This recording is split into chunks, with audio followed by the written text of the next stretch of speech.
വന്യമൃഗശല്യത്തിന് പരിഹാരം കാണാൻ വനംവകുപ്പും പ്രദേശവാസികളും ജനപ്രതിനിധികളും അടക്കം കൂട്ടായ തീവ്ര പ്രവർത്തനം ആവശ്യമാണെന്ന് വനം വന്യജീവി വകുപ്പ് മന്ത്രി ഷിബു ബേബി ജോൺ. സർക്കാർ ഇതിനായി കാര്യക്ഷമമായ പദ്ധതികൾ ആവിഷ്കരിച്ചു വരുന്നതായും ഈ വർഷം തന്നെ പദ്ധതി നടപ്പിലാക്കുന്നതിനുള്ള ശ്രമത്തിലാണെന്നും മന്ത്രി പറഞ്ഞു.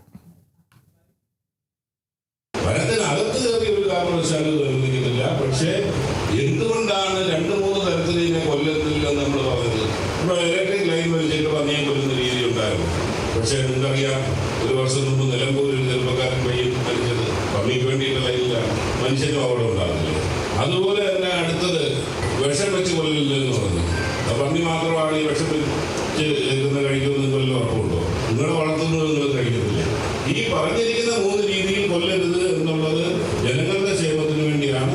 പക്ഷെ ഗവൺമെന്റിനെ സംബന്ധിച്ചിടത്തോളം ഇതൊരു ശല്യം തന്നെയാണെന്ന് ബോധ്യപ്പെട്ടുകൊണ്ട് തന്നെയാണ് ഈ 100 ദിവസം പഞ്ചായത്ത് പ്രസിഡന്റുമാർക്ക് ജനപ്രതിനിധികൾക്ക് നിങ്ങൾക്ക് സ്വാതന്ത്ര്യം തന്നിരിക്കുകയാണ്. നിയമം അനുശാസിക്കുന്ന നിലയിലേക്ക് ആ കാര്യങ്ങളുമായി മുന്നോട്ട് പോകുക എന്നുള്ള